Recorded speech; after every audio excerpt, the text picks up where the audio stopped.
moms and sons. All the way. All right, we are live. We are live. Tiffany, can you hear me? I can hear you, Carl. But Can you hear me? I can't hear you. You can't hear me? Testing No, 1, 2. I can't hear you. Technical difficulties. Can you hear me now? Hey, Kev. Hey, what's up, guys? Carl, Sorry, Dan. I had some technical Kev. difficulty. Hey, what's up, baby? Sorry I'm late. Wait a minute. Can you guys hear me? I hear you fine. You can hear me, Kev? We hear you fine. Yeah, I hear you fine. I hear you fine. Kev, Carl, I can't hear you guys at all. Really, Carl? You don't hear us? We Maybe hear you it's on fine. my side because I can't hear you. Or it must be on your side. Yeah, we hear you fine. I hear Tiffany fine, too. I hear everybody fine. Carl's having some technical difficulties. And he got to hear us. He got to hear us, yeah. He's the showrunner. I can't hear. You can't hear neither one of us? Let me, I can't see anything on my side. Oh, see, that's you. That's you. You think you need to check in and check out? That means we all want to check in. Hold on a second. Let me try something else here. Yeah, he might need to restart everything. But then he going to shut the whole thing off because it's coming from him. Can you guys hear me? Yes. I hear you. You can hear me, Kev? I hear you, yes. bro. I hear you, yes. All right. I can't hear you guys at all. Really? Still? Oh, shit. No. I'm going to chime in and chime out and chime back in. All right. Let's see what's going on. Hear you fine.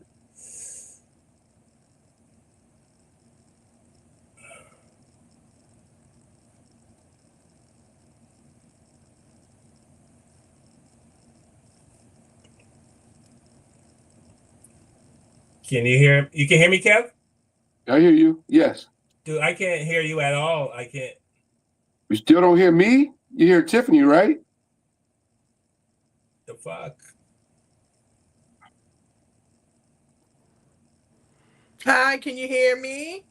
Must be something on my side because I can't hear you or Kev, but you guys can hear me. Yeah, we hear you fine. I hear Tiffany fine too.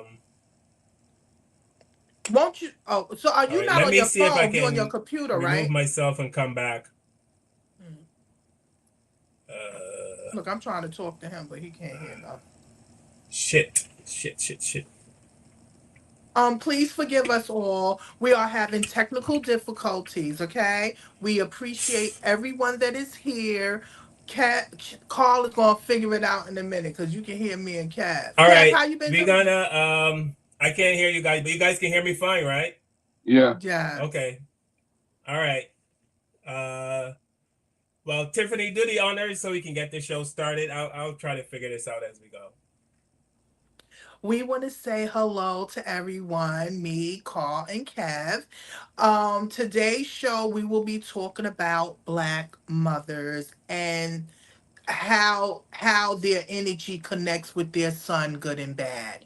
You know, we're learning a lot of toxic relationships that's going on with moms and sons, and we're seeing the result in how they treat women, how they deal with life, the choices that they make.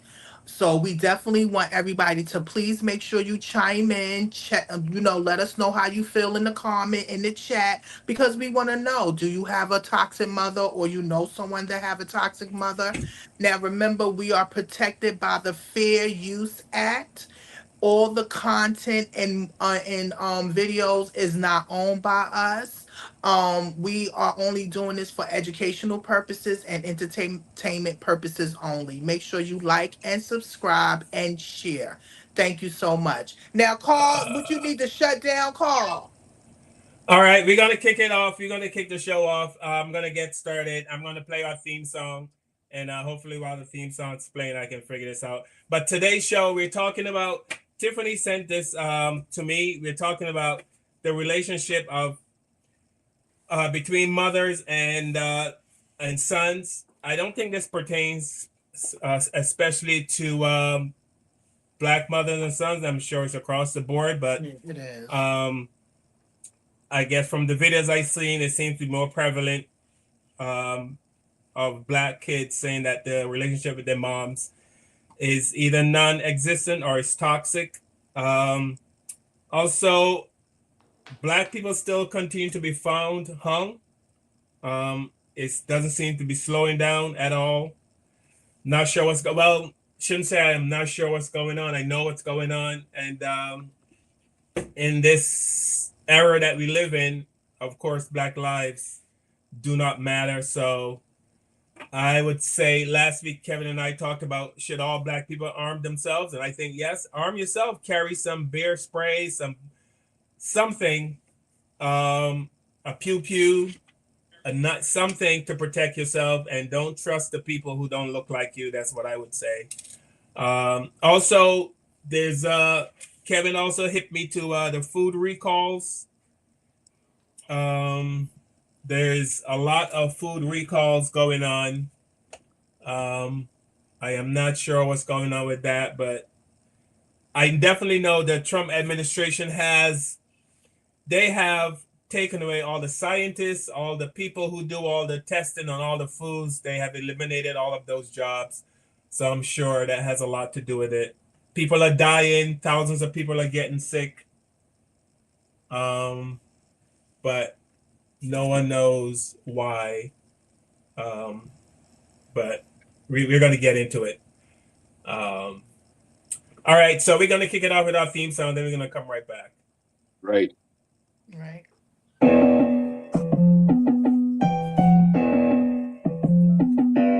With the knowledge you gain, break away from the chains. We helping you grow the Black Therapy Show. We in a safe space, dealing with the black trauma. We unpacking and inspecting all our baggage and drama. Cause we gotta unite, no more killing each other. It's time to see a new future for my sisters and brothers. You know it, Kevin, Carl, and Tiffany. You'll have an epiphany. We'll give you everything you need to handle the enemy. We'll be giving you everything, we gon' challenge you mentally.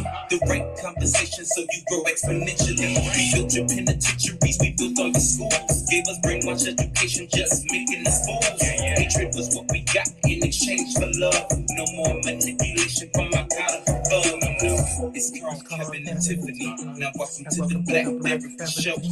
Let's go. All right. All right, you guys can hear me, right? Yes. Yeah, we can hear you, but we All hear right, something in the I can't hear you background. guys at all. So close it down, Carl, so you can start again. So, yeah, let me shut this off. I was trying. Yeah, I'm not sure what's going on here. All right. We'll be so right back, y'all. We are going to talk about the toxic relationship between black moms and their sons. And it seems to be, I don't think it's reached the point of an epidemic, but it is cause for some concern. And so here are some videos on this this crisis that Tiffany brought to my attention. Give me a second. I'm having some technical difficulties, so just bear with me. I don't know why I can't hear Tiffany or Kevin, but hopefully I will figure it out. All right, here we go.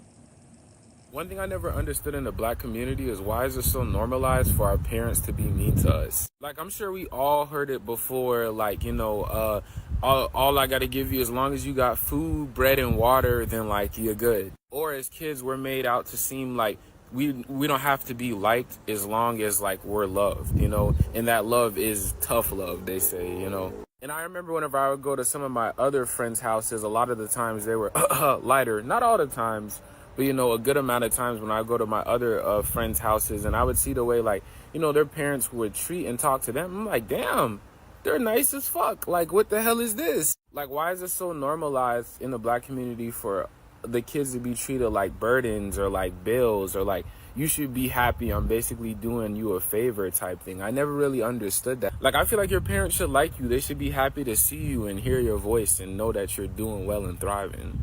Not look at you. You know that meme? It's like I just looked over at and I sighed. That's how it can feel sometimes being like a black child, or when I was a black child.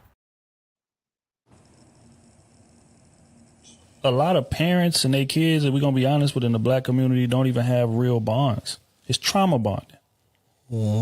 A lot of women have kids and will hang on to them kids for dear life because, like, you're how I get my validity. Ain't nothing else in my life done went right except y'all. I'm doing the best I can do for y'all, and y'all doing good, and that is where I get my validity from. I've seen that, yep. And they can't let go. That'll cripple you because now you feeling pressure, especially as men, as young men, you feeling pressure to be your mama's man and her son. So now when I leave the house, now I can't even bond with other women the way that I want to because I don't want to make my mama mad, or I don't want to, make my mama feel like I'm just neglecting her to go be with this new situation, when in reality that type of like responsibility should have never been placed on your shoulders to begin with. Hey, I want to speak on something.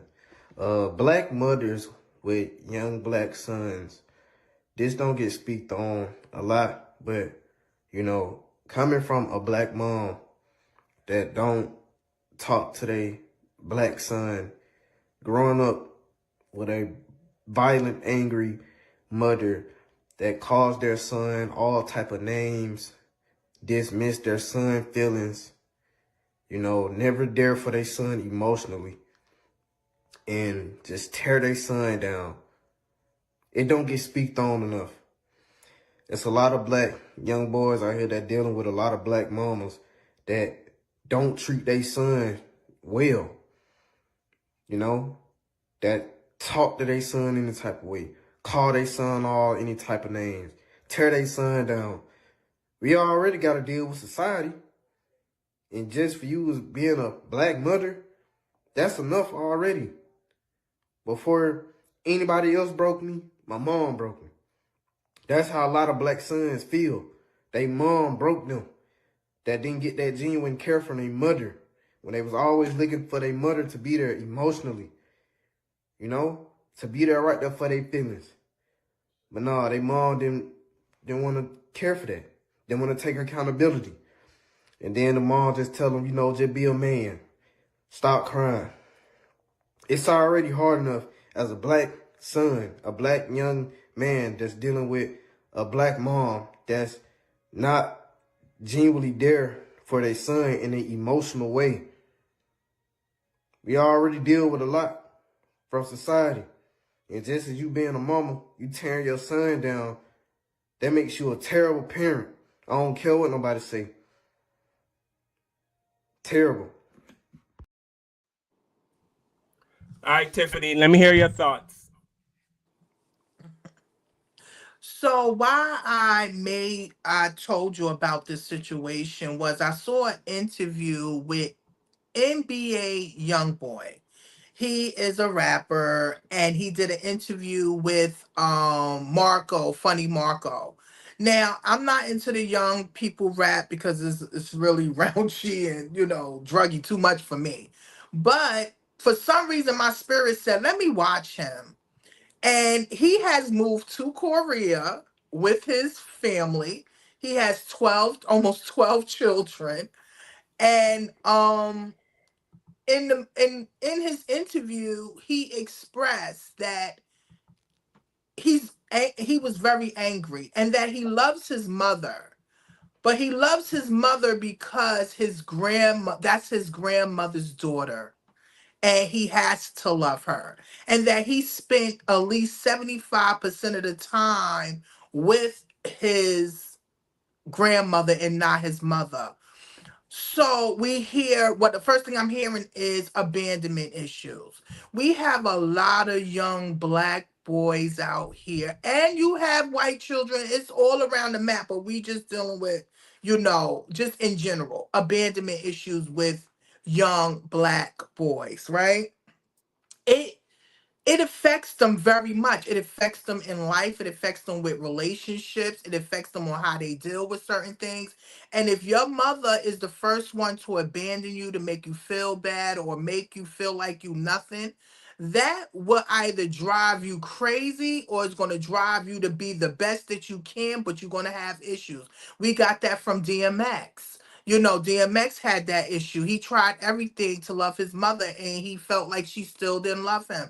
So for me to hear this young man talk about he would rather have his space between, he loved his mother but he rather his space, and sometimes young people have to separate themselves from toxic family members, especially if they're mothers or fathers that are not good for them, you understand, or didn't raise them properly, because sometimes they will use their issues, being angry, mad, relationship, even some have mental health issues, alcoholism, drugs.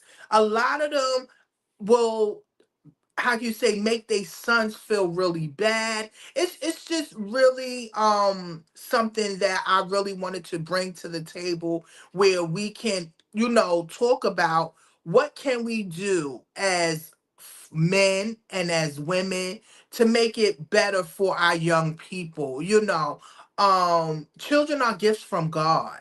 You know, and when he gives you that blessing, you have to take care of your blessing. And if you don't take care of them, you will lose your children, you know, and you have these adults that are now seniors and their own children won't even take care of them because they abuse them. So again, you know, thank you for bringing this topic up, and I pray that any young man that is watching, or mothers, or say, you know, we have to think about our young people and how they feel. They have feelings too. So if you're unhappy, your children is going to be unhappy. If you're happy, you're going to be happy. They're going to be happy. So what do you think, Kev? I'm in a state of shock. I would. For What are real? the, yeah, I'm just in a state of shock. I'm glad you brought it up. It's very intriguing. Just in a state of shock to hear this. What are the numbers on this, Tiffany? The statistics. Like, is this something that's uh, rare or something that's happened in huge numbers in our community? Because I'm I just think shocked. I'm shocked by what I just heard. Like, I don't even. I'm thinking When I think of black very. mothers, when I think of black, well, we know how we feel about black mothers. We do so many Mhm. shows about black mothers on since we've been doing this show. We have done nothing but praise black mothers. So, and I don't think we're not praising them now. I'm just saying we're talking about their faults, but I'm just shocked to hear this. That's all. I'm just shocked that I this didn't is going believe on. it. Look, I didn't believe it until the young man, NBA YoungBoy, his mother went online after the interview and cursed his ass out. I Mm. mean, like, cursed him down, called him. I'm like, oh my gosh, no wonder that So he is don't this? want to That's what be I was bothered. saying. I'm not saying that bad relationship obviously do exist with young boy, but I'm saying is that something. That's one relationship, and DMX is two relationships. Is this something that's No, it's going happening? on. Is this something that happened in big numbers in our community? Is what I'm trying to get at. Do we know the numbers? Like a I think ballpark so. figure if this is going on a lot in the black community? Because I think I just so. know if you get 500, if you get 5,000 black men in a room and ask them about their mothers, they're all going to probably say something positive. That's what I'm saying. That's why I want to know if this is a rare thing or something that just happens No, a I don't lot in think our that is community. real. No, Yeah. I will look up the statistics, but I don't think, me being living in Brooklyn all these lives, I have ran across many dysfunctional moms, and a lot of them were going through drugs, alcohol, mental health issues. It's there. But the thing is that us as black people normalize dysfunction. Yeah. We don't say anything about it. We just go along with it and think that it's healthy. And Right. it's not healthy. Well, You know, I done you hit heard. it right on the nose, Tiffany. Mhm. Most of the dysfunction with black parents mean that they're probably on some sort of substance abuse, whether it's alcohol or drugs or something of that Mhm. nature. Mhm. I don't think it's in our nature as a people to be mean to our kids. I think black mothers have gone through more in this country than any woman, dating back to slavery or Jim Crow or whatever, Mhm. watching black women have always, as Malcolm X said, number one victims of the American way have been black women dating back Mhm. from slavery. So black women have always been, at the forefront of abuse, the forefront of watching their men deal with abuse, Mm-hmm. and they've been the strong pillar of our society. So yeah, they're not perfect. We have Black women that have failed as mothers. Of course, there's no perfect everybody. So there's a lot of imperfect mothers, I'm sure, in our society, right? So I'm not saying that there aren't imperfect moms. I'm just saying I think those numbers are probably, for the sake of the show, yeah, we're gonna talk about it, but I don't think those numbers are staggering. What a young boy is going through with his mom, or what DMX. And I know the DMX story too. Yeah, Mm-hmm. he's documented it. Mm-hmm. Throughout his life, his relationship with both his parents, right? So he didn't know his dad, right? So yeah, so I know, yeah, we have failure as parents in our in Yeah, our we're in not our society, perfect. You're but right. I think if you look at the drugs, or I don't know, this young man's mother is just Well, I on met drugs, the, or like you she's just an said, asshole. It's not like she's just an asshole, to be honest with you. She could cuss the boy out after he come clean on the relationship, and her response is cussing him out. So did he financially take care of his mother? Like, do you know anything about their he takes relationship? care. Well, when I saw she had nothing but big diamond chains on her, let me Okay. So you're again. looking out for her financially or something. Yeah, she's taking care of his kids. Is taken care of, and he's very. That's another thing. He's not. He's 26 years old. He's very smart. Right. He knows a lot. You can see that he has been disappointed. We lost you, Tiff, and we lost Carl too. So I'm running the show now. Okay. You back, Tiff? I can handle this now. I can do this by myself. Now, if y'all can't make it, let me know. All right, so everybody's out. Just Kevin Lee show all of a sudden. Carl's having some technical difficulties, and Tiffany's having some technical difficulties. So they'll be back on this in a second. Apparently, I'm by I'm back. myself here. You back? Okay. Yeah. So No, yeah, no, yeah. yeah. Go ahead, Tiff.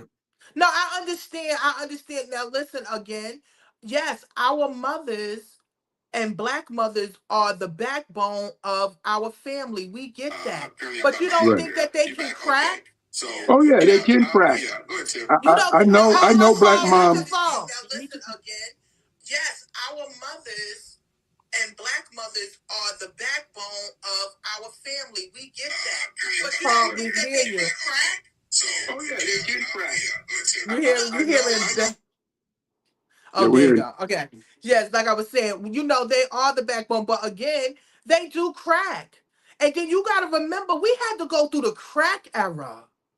You Yeah, know well, how much young people had to see when they saw their mothers or fathers or their family members on drugs? That's a dysfunction. Then it turns into a mental illness. So again, we don't have enough help in our community for mental health for our mothers and our fathers and our children. Yes, it's probably low, but it is going on. And I think that if we tackle with it more, that you dealing with family, we won't have so much jails filled up.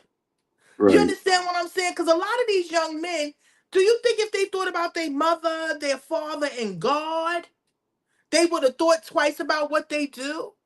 They're not thinking about that. They are out their mind. Their mother's probably not paying attention, or their fathers, or they could be working. It's all different scenarios, but it is many broken homes out there. It's funny you mentioned that, Tiffany. And I love Tupac. But one of the lines, every time I hear that line, and it's a "Dear Mama," in that line, Mhm. every time I hear it, it crushes me because he says, I sold rocks to put money in your mailbox," Right. and that line hurts the crap out of me because you sold rocks to put money in your mailbox for your mom, but those rocks you sold to people that look like you. So you're still hurting your own people Hmm.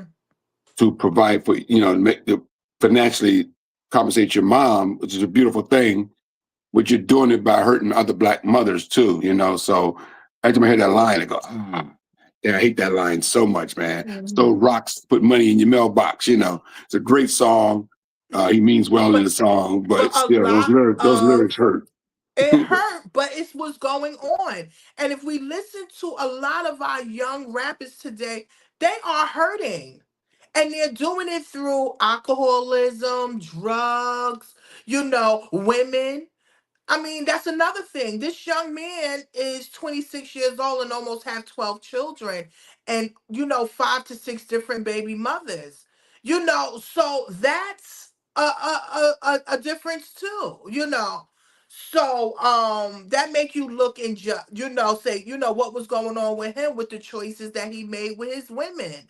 So we definitely, again, I know you don't think we was blessed to have mothers that loved us, and Right, they right. went through their ups and downs, but it wasn't that bad, but you have women that choose men before their children.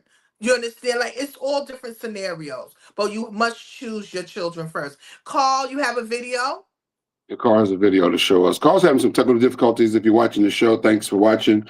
He's going to get through it before the show's up, I'm sure. But he has some videos to show. So, Carl, we're waiting on you, man. Show those videos. Go ahead, Carl. You're on, Carl. Don't blow it, kid. Don't F this up. The world is watching.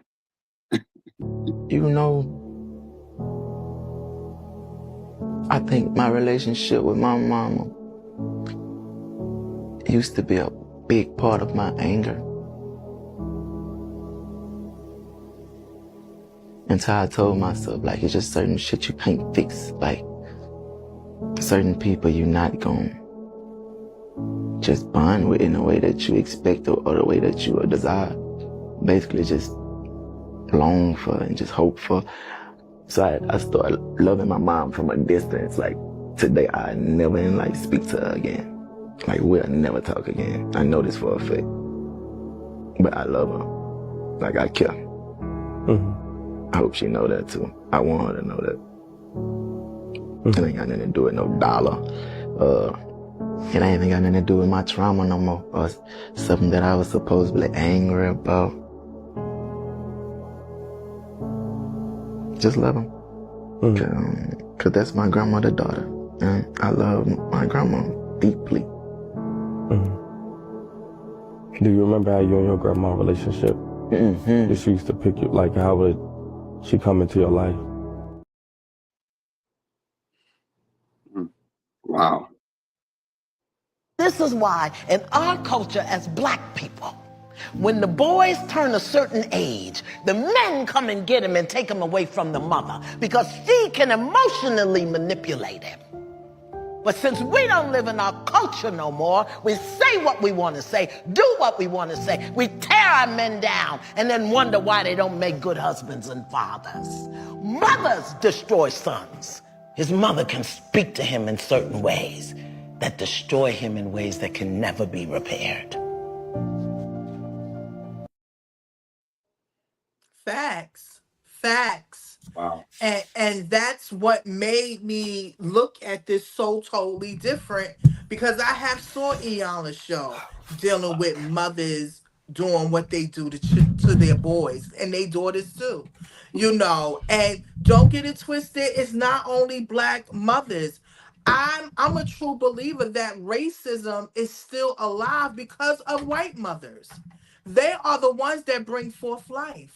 You understand? To these white children. You are the one that teach your children right from wrong. You're the one that teach your children how to have compassion for others from all walks of life. And if you don't teach your children that, they're going to look at other people as nothing. So again, I think this is not only a black thing, this is a mommy thing, and also, who else is having a lot of issues at home with their parents? Interracial children.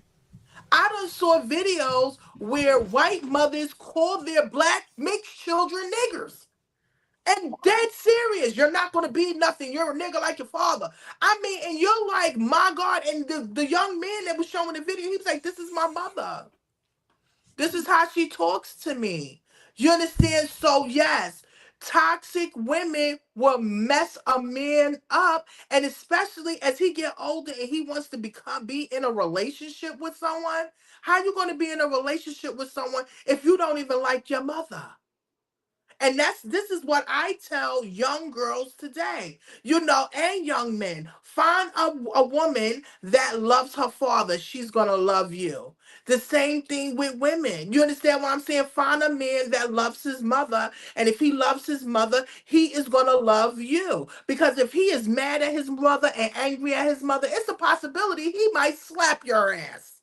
You understand what I'm saying? So we definitely need to work on relationships with mothers and sons. Yes, we understand, we have our fathers too, but that connection with the mother and child, it's really deep. And if you are the first person to abandon them and you are the first love they see in their life, that tears them down, Kev. What you think? Well, the mother is every son's first love, so they say, right? So that is, you're right, Tiffany. You hit it right on the nose with that. That relationship starts in the womb, right? And continues all the way up till birth and beyond. So it is a very important relationship. I never looked at it from those eyes. Like I said, I'm still shocked by this whole subject. I never even thought in a million years that this would be going on, because obviously I don't have this relationship with my mom, and most men that I know don't either. So it's kind of like weird, but that's crazy. You can't close out your windows. I don't know if you on your phone or you on your So I'm on my. You mean close myself off? Can you see me? Can you see me on the show? We see you and we hear you now, Carl. Okay. We hear you now. Are you're live, Carl? We hear you. Come back up, like refresh. Right. That's how I put my Without closing down the whole show? Yeah, we hear you, Carl. Can you hear us? All right, let me try. I've never tried that before, but since I'm the host, I don't know if that would do anything. You don't have no more apps open, right? No. Did you close it down and start back open? Not yet. Okay, try. All right, let me try it. See if I can go out and come back in.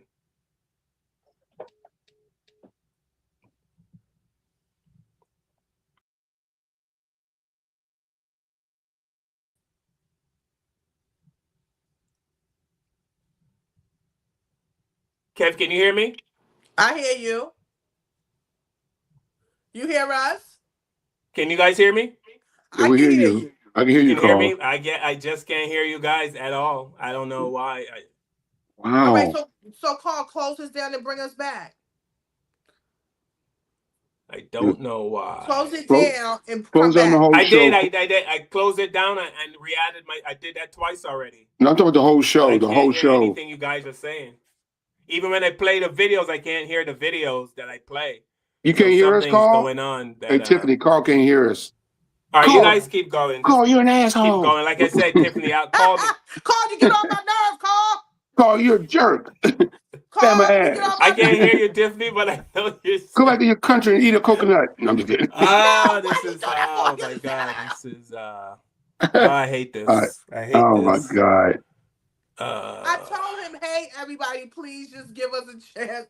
I know we moving through, and he's having this technical. All right, I know we're going to talk about more lynchings, and we're going to talk about food recalls. Yes. So let me know when you guys want to jump into that topic. Okay. Go ahead. Yeah, we can actually jump into that now. Tiffany, you guys want to talk about the lynchings? Yeah, we can talk about the lynchings. Yes. Yes. Let's do that. Yeah. Okay. You guys know sign language? Yes. All right, we're gonna talk about the lynchings continue. So as Kevin and I said last week, we gotta if you're black, arm yourself. That's pretty blunt. If you're black, arm yourself. Don't go into spaces where you feel uncomfortable. If you go into a space and you're the only one that looks like you, leave or be very, very, very cautious.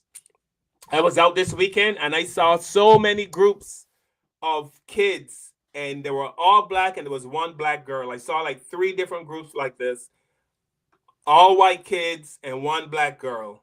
All white kids, one black girl. And I can tell they're young and they're trying to fit in, but I wish they knew what I knew, and I wish they had the experience that we have, but of course they don't. They feel like that's my friend, I fit in, but you fit in until you don't. And I know, it's nice to think in a perfect world, everybody can get along. But I told you guys this before. I have friends. This was back in the 90s. I was hanging out with a group of white comedians, and they invited me to go camping, to go in the woods with them. And I said to them, I am not going into the woods with white people. And they all laughed Basically. because I'm a comedian, they're a comedian, and they thought I was being funny. I was being funny, but I was also very serious. And the reason I said that was I have seen these guys drunk, and they have said some things to me drunk that I know they wouldn't say sober. Okay? So I see a whole different white person when they're drunk, when they're drinking. Now, is that the real white person, or is that the drunk white person?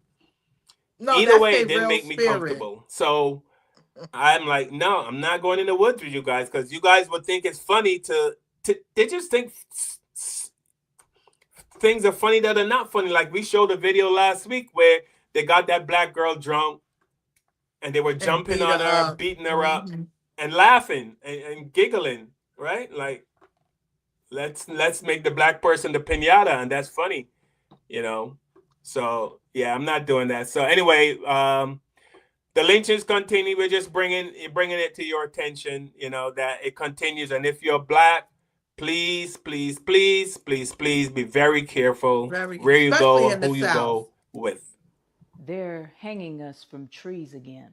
The action that's supposed to happen is that we are immediately supposed to get organized to secure our communities. Neighborhood watch is a legal action. We could do that, but we won't. And they know we won't, which is why it is open season on Black people in America. Because of our collective unwillingness to take action to protect our communities, to build real infrastructure separate and apart from their systemically racist ones, our inaction is the reason that this violence against our community continues. But nobody wants to have that conversation because you'd rather find excuses to be divided. Whether it's colorism, sexism, homophobia, religious beliefs, bonnets and do-rags, come on. Every week it's another excuse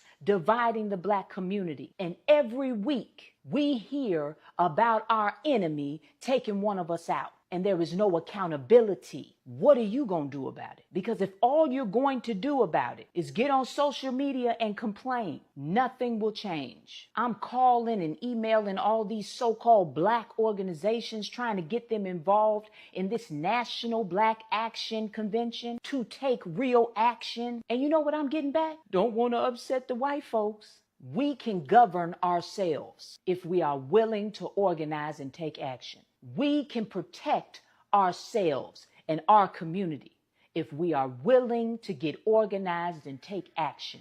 We can educate our own children if we are willing to get organized and take action. Stop using Black suffering to promote yourself, to build your brand. Use your platform for Black liberation, or stop talking about Black liberation. If you're a coward, then step back. Get out of our way. If you're not a coward, then you need to go to nationalblackactionconvention.org and sign up to get involved so we can build our own institutions. So we can start solving the problems in our community instead of just talking about it. And I don't need to be told what to say or what not to say online. You don't know me, but my name is Melody Angel, and I'm from the South Side of Chicago. And I ain't scared of nobody on this earth. What I do for my people. And I will do it to the day that I die,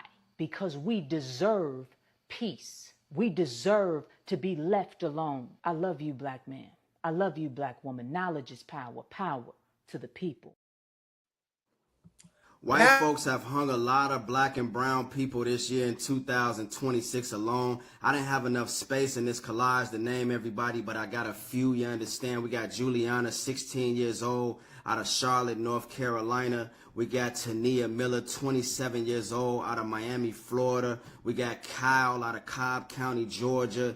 We got Jackson, Mississippi. A black woman was just hung on August 3rd, a few days ago. They didn't identify her. They didn't say her name yet. She was hung from a tree. We got Jose Hernandez out of the Latin community. They hung him in Washington. They ruling all of these deaths a suicide, you understand, with no investigation. You understand? They just ruling them a suicide off the bat. You understand? So check out that photo in the bottom right-hand corner, babe. I mean, you think something has changed? Only thing has changed is the fact that they bought up all of the record labels, you understand, so they can control the music. They bought up all of the TV stations, you understand, so they can control the narrative. So now they got you, you understand, not focused. They got you not paying attention. You dig? We all turn up, you understand, but if you only show one side to yourself, baby, that's fake. You understand? If you acting like you don't see this, you understand? They doing the same thing that they was doing to our grandparents. You understand? They doing the same thing that they did to our ancestors. White people will never change. They hanging us from trees. There was no justice back then. There's no justice today. They say, we don't know how this happened. They must enjoy climbing trees.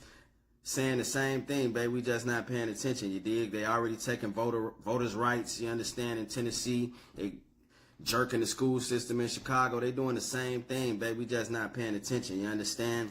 Let's get it.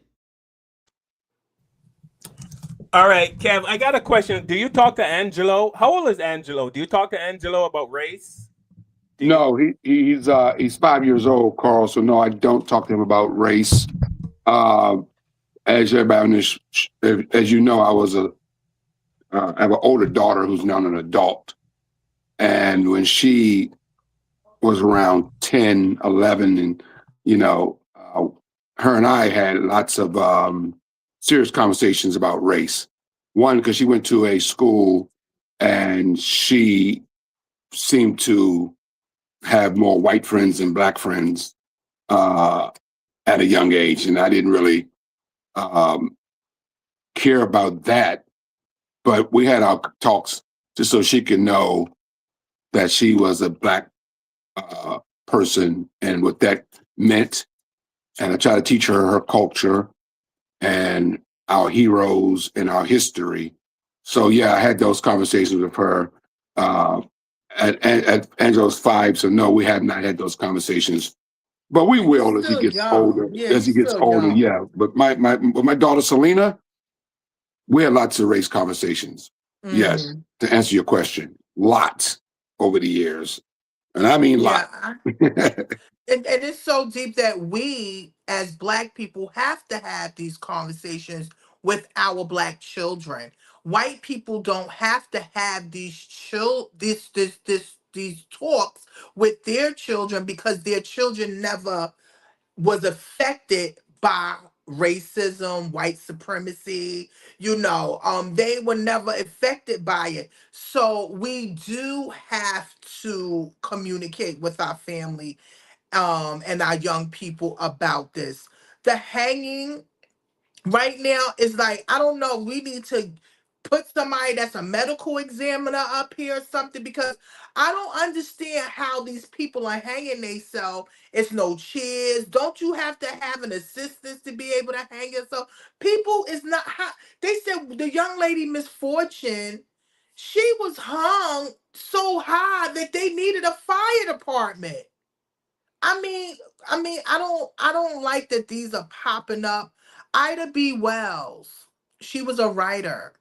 She's been back in I think the 30s and the 30s and the 40s. She was a writer and she wrote about this. She wrote about the many hangings in Mississippi, Alabama, Texas, all these southern states of these hangings. And to know these was being written about this, at least 100 years ago, we still here in 2026 are having young Black people being hung. So the next thing is being vigilant of what's going on. A lot of people don't know their history between Black and white relations. You can't go into every town. You can't be in every area. You can't hang around everybody. You understand what I'm saying? Because you are always going to be a target because of the color of your skin. No, we do not like that the world is like that.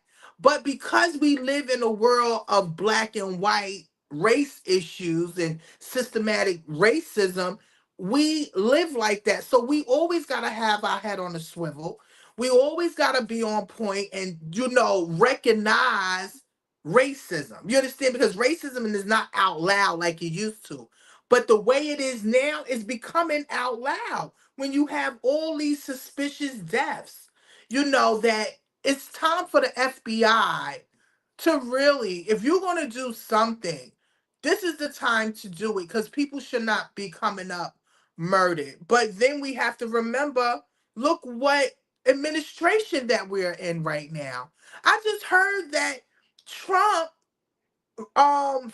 removed a lot of people from the civil rights I think sector of the White House. Yes. Like they're removing, certain people, or removing certain things where people cannot go and litigate civil rights issues that they have in their different like that's a problem because we have a lot of civil rights that's being violated here. Well, it's being violated by the administration, and these recent hangings is a result of this administration's green light to be openly racism. They're bringing it back to the forefront. And they're letting these racist people know you can go out and do this. We're not going to hold you accountable. It's just so now they're emboldened. They feel like they don't have to hide it anymore. And we're back at lynchings again in 2026. Like there are actually lynchings happening. Like we're all sitting ducks right now. We don't watch our backs. We leave out the house to go to the store or go for a walk around the park or, whatever we do, we have to look over our shoulders, and make sure know our surroundings Right. and if you get out your car to walk into a gas station, make sure nobody's watching you, make sure nobody's following you. Mm-hmm. Ladies can't go to the park and walk around the park anymore by themselves, unless they're carrying a weapon with them, and there are a lot of women who are now carrying, I have women in my family who are carriers, Yeah, but you carry a weapon, they'll turn around and you can't put self-defense. They gonna tell you should have had a talk with your killer first, or you should have spoke to him before he was about to hang you on a tree. Like it's like you damn if you do, Tiffany, you damn if you don't. busting a cap in a redneck trying to kill you and dealing with the consequences of that is better than being found hanging from a tree. No, you're 100% right. Right. And that makes you think about Carmelo Anthony. You understand what I'm saying? His case is about to come back up on the 19th and the 20th. Please make sure y'all look out for it. Carmelo Anthony. He's another one where two young white boys, twins, bigger than him, come over there harassing him and he protects himself. And they turn it into he just went there to kill them. No, he went there to work out with his track team. He didn't come there to kill. You understand what I'm saying? So yeah, again, we need to be more vigilant about what's going on around us and know that these people don't care. Another thing, stop trying to be the only black person in the group. Stop going places with these people that say they're your friend because when shit go down, they're not your friend anymore. They turn around, they act separate. You understand? And just like Carl said, you get people that start drinking. It changed their whole personality. They're not even the person you was cool with. You like, who's this devil? You understand what I'm saying? So again, we need to be on point. And also, please, people, teach your children history. A lot of reasons why a lot of these young people are getting caught up is because they don't know what's going on. They can't recognize. You see, we from up north, right? We recognize certain stuff because we on point. We always got to be on point. You understand? But down south, they're a little laid back. You don't know. It's serious down there. They are very Confederate-ish down there. They do not care about y'all black people down there. Long as y'all is in order. Tiffany, raise your hand when you're done. I don't want to cut you off, but when you're done, raise your hand because I got something to say to this guy Jarhead in the comments. Oh yeah, I just finished telling Jarhead he can go dig his head in the Yeah, damn this jar. guy Jarhead, but this is what they do. They try to paint us as the most violent. This guy Jarhead in the chat is saying that imagine the most violent groups in society whining about violence, meaning black people. But this is how they get us, right?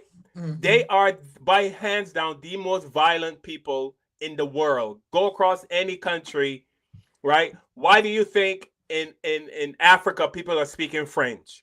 Right? Mm-hmm. Because the white French people went to Africa, killed all the black people, took all their land. Why do you think there are people in the Caribbean speaking perfect English? Because the white English people came to the Caribbean, killed all the black people, killed all the Indians, and took their land. Why is it you can go across the world to all these different countries and have black people or dark skinned people speaking white people's language? Because the white people came in, slaughtered them, and took their land. We all know the history of America, but this is a strategy they use. They use this strategy. They try to paint us as the most violent. And And they we're know we're not. not. We We're know not. we're not. They know they're not. But if they continue to tell this lie, and this is what they teach their children, I'm sure this is what Jarhead is teaching his children. White people are the sweetest, humblest people in the world, and black people are the violent ones. But I'm going to play a video for Mr. Jarhead if you think we're so violent. And if you've ever seen a black person involved in any of this video that I'm going to show you, please let me know in the comments. Let me know where I can find black people doing this. This is a man that's being burned. Also, I won't read the depiction, but there are newspaper accounts of this. It's written in a book called 100 Years of Lynching by Ginsburg. No pictures, just newspapers that say not only did they burn him, they decapitated him, cut him into pieces, and used parts of his body as things to put on mantles. So people would say, get me a tongue, would you, or a liver, a little crisp, so I could put it on the mantle. Now, again, I want you to look at the folks. I want you to look at who's here. We're not talking about the toothless, big gut, hooded wonder, are we? We're looking at plain old, common, dressed up folks. They're squeezing, please, I want my picture taken. Are you following me? This is somebody's cousin, uncle, somebody. And the ability to do that, dehumanize this man and rob them of their humanity all at the same time. All at the same time. That is the most dangerous, treacherous thing that could happen. Yeah, but you see, they control the narrative of the news media. That's why they get away with spreading all this propaganda. But they know, right, who's responsible for the most rapes in the world? White men. Most mass murderers, white men, right? Most school shootings, all that stuff, white men. Child abuse, right? Child pedophiles, white men, right? But yet still, they somehow want to compare. Has I don't know, some kind of Jedi mind trick. They somehow want to come off as the most peaceful, loving people in the world, and you're not. And we know you're not. But I know, Mr. Jarhead, you can continue. I'm sure that's what you're teaching your kids. That black people are the most violent, but we know it's not true. I'm sure you know it's not true, but I'm sure your hero, Donald Trump, said it. If you tell a lie enough times, people will eventually believe it. And that's a strategy that you guys have been trying to use on black people for decades and decades and centuries. If you tell us we're violent, eventually we believe it. But I think it was working in the past, but it's not working anymore. Tiffany, go ahead. We have social media today, and now you have young people that are not tolerating it. They're not tolerating it. People are speaking up more about what is going on in their community, in their home. You see people in this house, oh, you're racist. Again, we cannot be racist because we don't own anything in America. We don't have no reason to be racist to anyone because we didn't do anything. You understand? To anyone. Only thing we want is to be left alone. That's it. Okay. Many of our people, especially in Mississippi, because I had to give a shout out to Mississippi Black people. I don't want y'all to think that we're against you and we don't love y'all. Many great people came out of Mississippi. Many people lost their life. I had to go over the Mississippi burning case. I know y'all remember with the 3 men that died. Like, they planned it. They planned it. They planned to kill them, put them in the ground. They had food. Everybody was cool with it just because they were trying to help people to vote. Just to vote. So again, you were killing and hanging people to vote. That's not the right reason to hang somebody. Or you was hanging people just to show we are in charge. Or you hanging people to let everybody know we're still in charge. So again, I'm against it. I'm against it. I hate it. It's very horrible. And it's so bad because I do want to go to the lynching museum that's in Alabama, because it was so many people, and still to this day, that has been died under suspicious circumstances, and their case was not solved. Why? Because the justice system worked with each other. All of them know each other. Everybody helped each other, and it's sad. What do you think, Kev? I was just reading on this young man. I'm trying to find his name. The one they found hanging in a tree right outside Raleigh, North Carolina, which Just is recently, right? just happened like yesterday.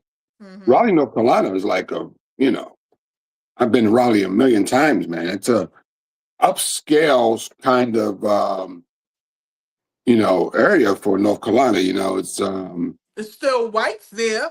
yeah, of course. It's a mixed community though there in Raleigh. I perform in Raleigh several times, and I've been through that town of Raleigh many times. Raleigh Durham is what they call it, Raleigh Durham, North Carolina, which is basically a very thriving area of North Carolina. If I was ever to move to North Carolina, first thing I would look at is Raleigh Durham, because it's a thriving mixed community area. And then they said a brother was at a Caribbean festival. So he was last seen at a Caribbean festival in Raleigh, North Carolina. And so I don't know how they're ruling this a suicide. I don't know how somebody would go to a Caribbean festival and then leave a Caribbean festival and go, you know what? I'm gonna hang myself. That It just don't make any sense, right? It makes doesn't no make sense. any sense. No, it But makes if the no shoe sense. was on the other foot, they would feel the same way. Nobody, just like that other young lady, they said she went all the way to Florida to kill herself. Her sister said no, she was living in Florida at the moment, and she didn't just go all the way there to kill herself. So again, the system is not for us. No. Nolan Wells' mother said when she tried to talk to the police system, it's like they was like, go to this person, go to this person, go to this person, go to this person, go to this person. Like nobody was there to help when it's somebody black or somebody of color getting hung, killed, beat, or anything like that. That it's. I think all Black people need to start communicating with their relatives and saying, if you find me hanging from a tree, I didn't commit suicide. So I mean, because we didn't. If my family's watching, I'm not committing suicide. Me All right. either. I'm not committing So suicide at all. if something happens to me like that, y'all need to go to war to find out what the hell happened, because I ain't hanging from no tree, and I'm afraid of heights. I ain't jumping on no damn windows. So let's get that clear right now. Yeah, let me jump in here too and say if you ever find me hanging from a tree, I did not commit suicide. Thank you. I definitely wouldn't do it by hanging myself from a tree. I tell you that. I don't think any. You might find me. I might die in a brothel, but I definitely am not. If you find me dead in the brothel, that's a possibility. But I am not dying. I'm not hanging myself from a tree or shooting myself in the head or drinking any kind of poison. None of that stuff. I am dying in some coochie. That's how I'm gonna die. You want a Kevin Samuels their ass. There you go. Kevin all found in a brothel. All right. Yeah, no, that's funny. But no, it's true, man. Like, I don't think when Black people think about suicide, and that is something that's big in our community, I think there's other ways to kill yourself, and I don't think the hanging thing is in our psyche just because of its history. So I don't see, black men or women committing suicide through hanging. There's no history of it. Like if you go through all the history of suicides in the black community, there are never hangings until 2025, 2026. All of a sudden, we now decided that's the way to go out. And all of these are in southern states. That's another thing. All these hangings have been in southern states. Except one was in upstate New York, which is still racist as hell. Upstate New York is racist as hell, but most of them have been in southern states, which we know the history of lynchings in southern states. So yeah, there's definitely something going on, and there's not enough anger about it. We're not angry enough. I don't know what it's going to take for us to get angry about this, Carl and Tiffany. I don't know what it's going to take, but we're just not angry enough. Black people aren't angry enough. I was online today, and more black people were talking about the boxing match last night, the celebrity boxing match with Orlando Brown and Brandy's brother, Ray J, had a boxing match last night. And that was the talk of the internet today, was the celebrity boxing match. Like, we're so distracted. Like, black people are being found hanging in trees. This lovely young black lady was murdered a few weeks ago, found hanging in an abandoned house, and it's already old news. Like we're talking about a boxing match with Ray J and Orlando Brown. Like, we're not even, like, there's not enough anger about this woman being hung, and this young man who left the Caribbean Festival 24 hours ago is now hung, and now, I know, we're talking about it on our podcast, but it's not on any major news stations. It's not on any major outlets. I'm going to listen to some urban radio tomorrow, but I don't even know if I'm going to hear it on that either. Like, what is going on? The black podcasters, that's one thing, North Carolina Beat and stuff like that. They've been doing their thing with getting all of the information, and that's what we are. The main media is not going to take on these things unless they have to. I just saw on Nolan Wells going on Democracy Now, excuse me. And I was happy that it was there, that it's starting to spread around. When it's dealing with people like us, they're not really focusing that much on us. And it's sad, unless you put your foot down. And if you don't put your foot down or ask for help or go out there and do that footwork, people will step on you and just throw you right up under the rug and forget about you. Nobody is watching Ray J and Orlando Brown's fight. You know why? Because Orlando Brown needs a counselor, therapy, or whatever. And the same thing go with Ray J. I swore not too long ago, 3-4 months ago, he was in the hospital because he only had 10% of his heart. Now all of a sudden you're back to normal, you're fighting. Did you do all of that for likes and clicks? Are you serious? Like you said, when we have bigger serious issues to deal with, these two idiots is out here playing games, trying to make money fighting. And you know what? Maybe people need entertainment in their life. You understand? But that's not my type of entertainment. I'm not watching Orlando or Ray J. I'm just sick of them.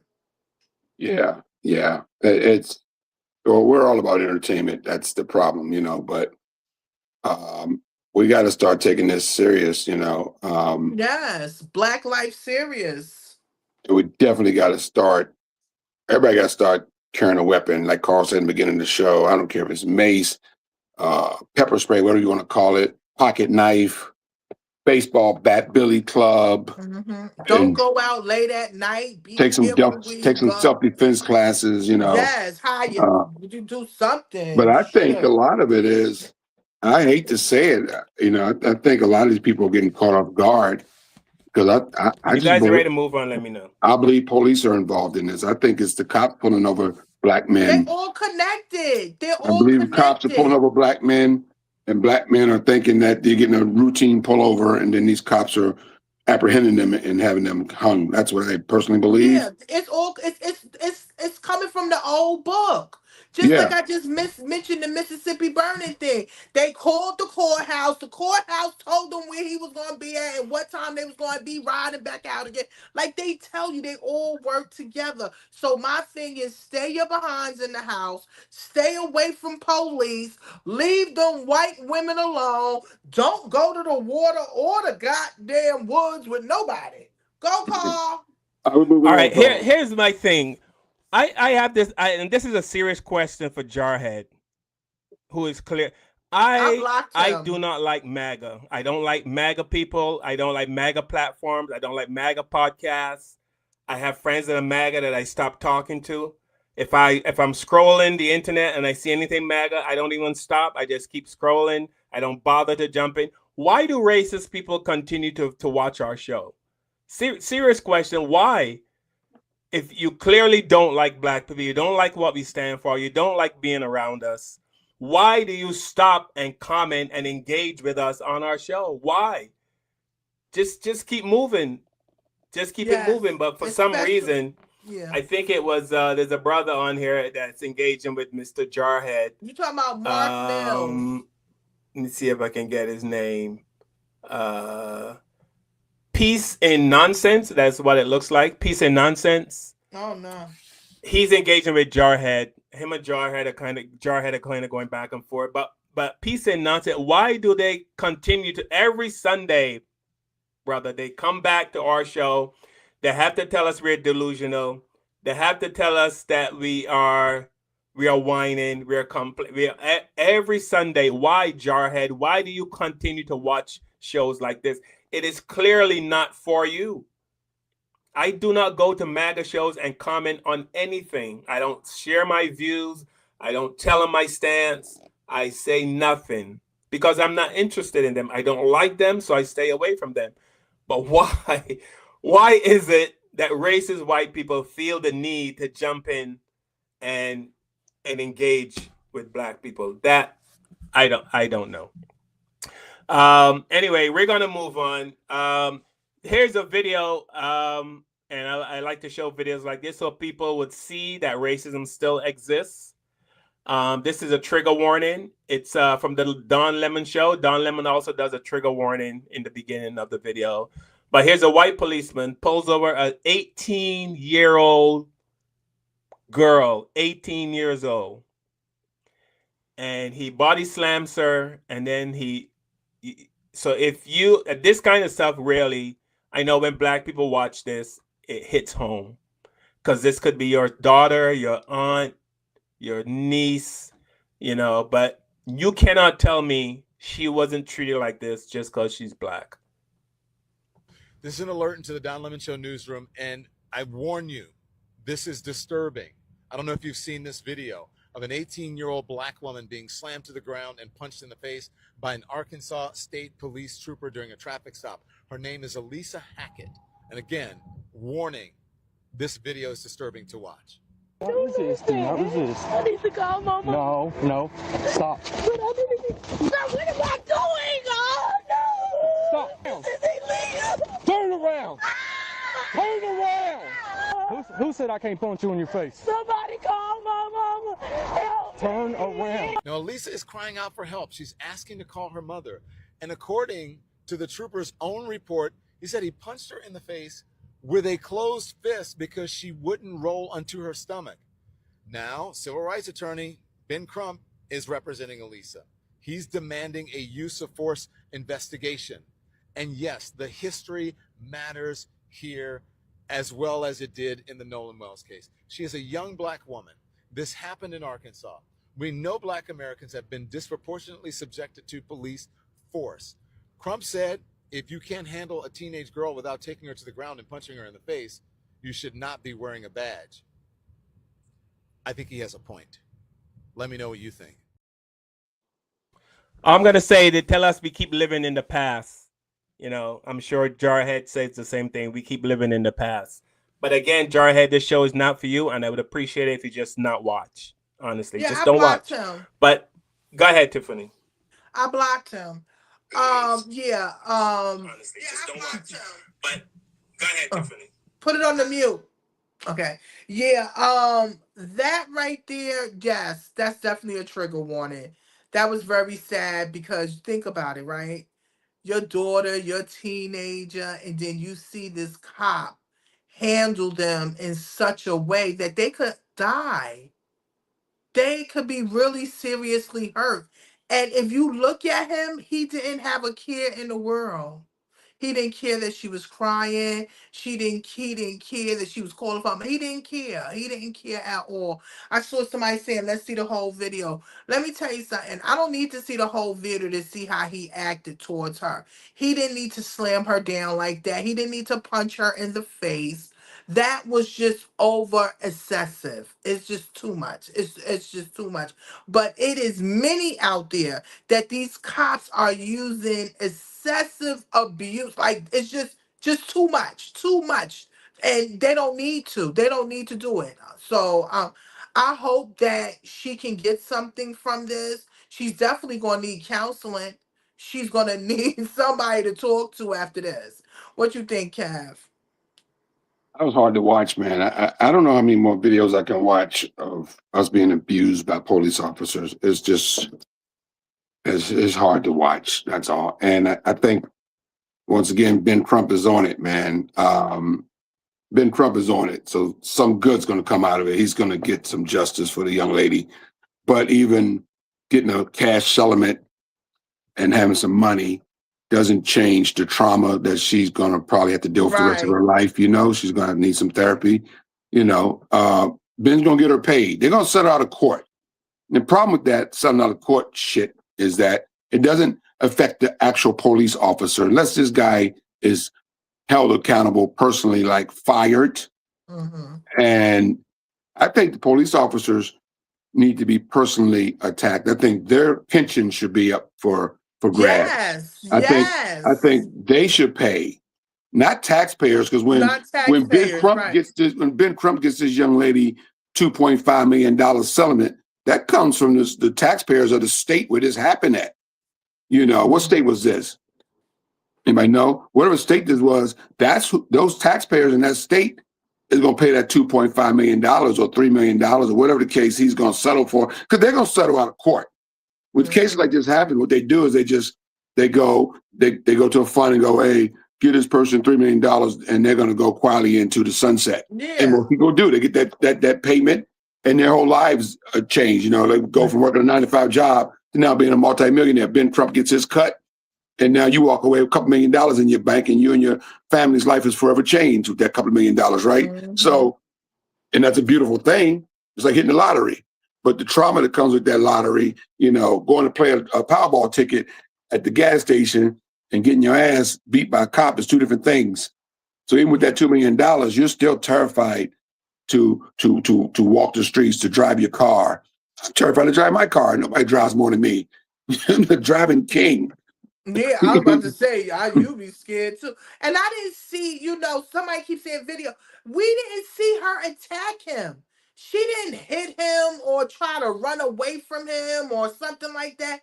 He slammed her down. I think that's just a bit much. You don't Tiffany, have to communicate with somebody or try to do your job and have to slam them down and punch them in their face. He looked very angry and very mad. And you should not be on your job if you hate Black people or hate people.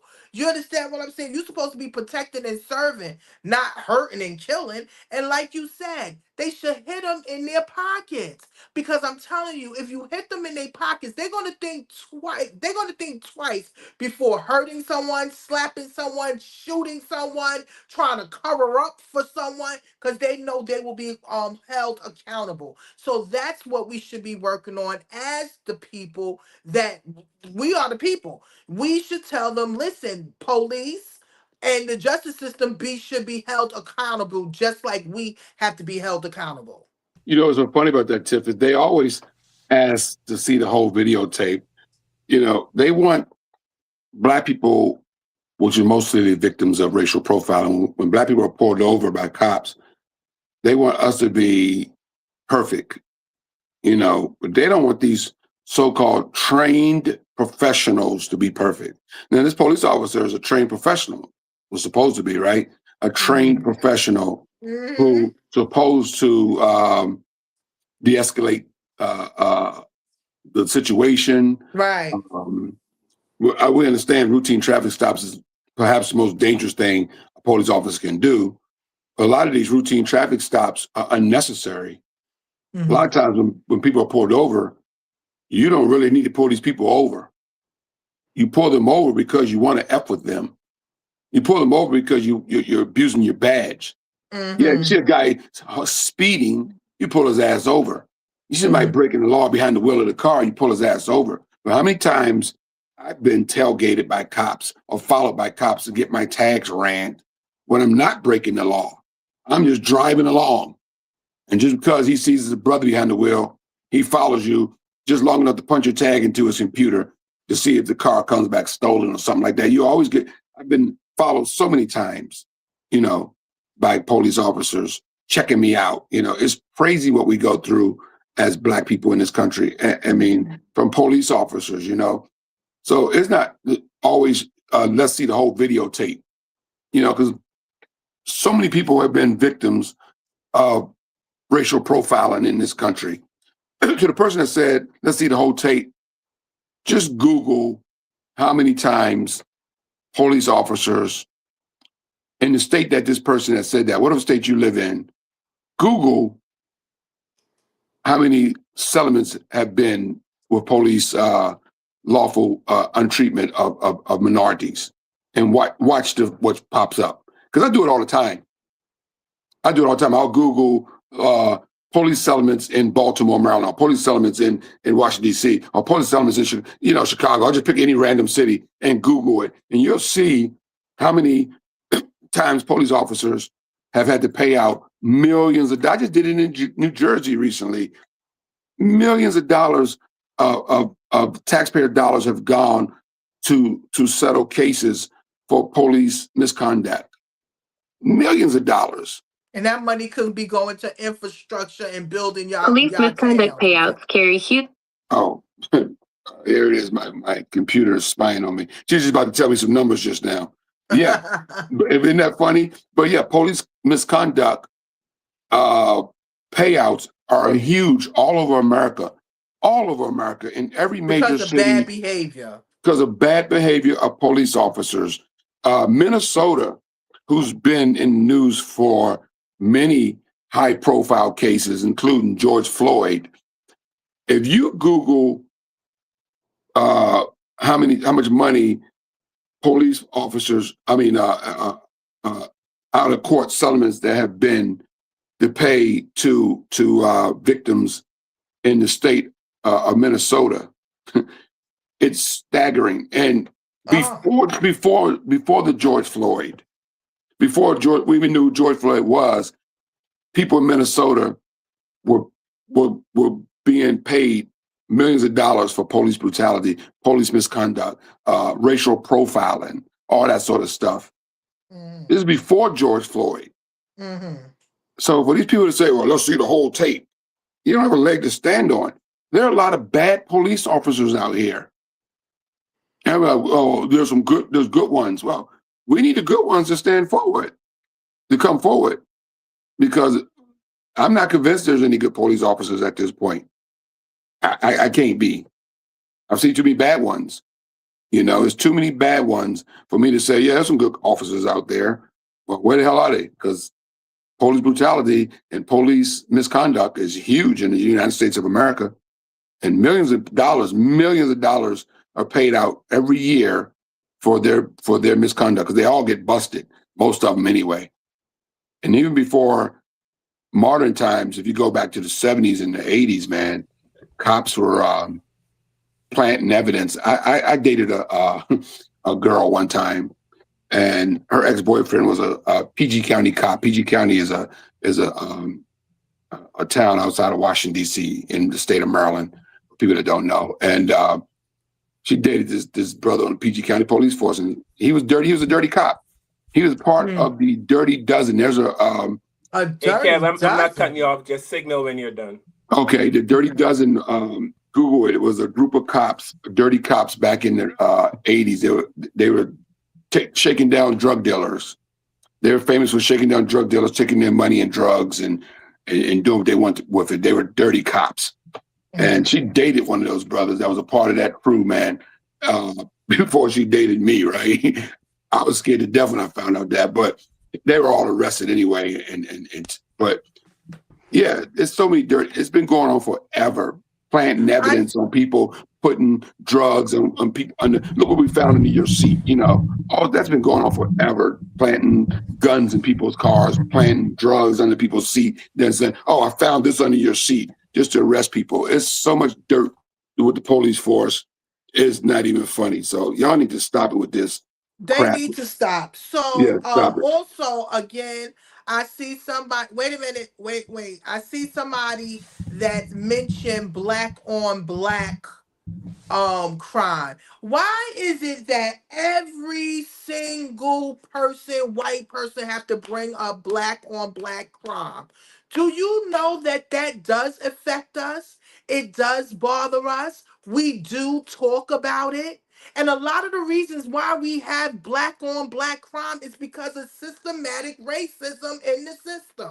No jobs, low on food, wages, all of this affects young people, drugs, alcoholism, all of it. Y'all got alcohol stores all on each corner.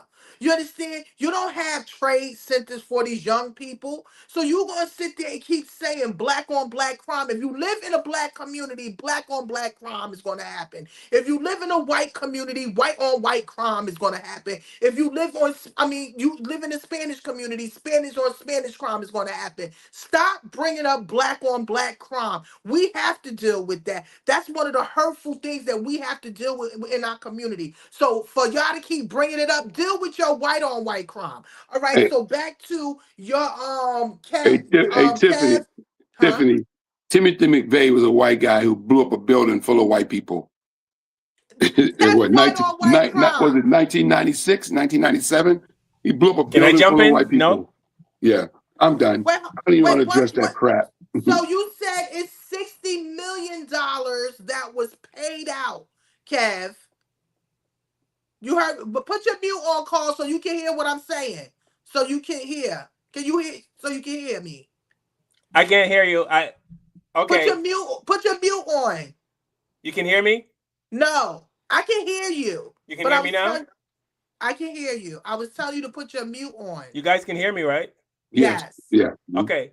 I just want to say, Kevin, you said that they're saying they would like to see the whole tape, right?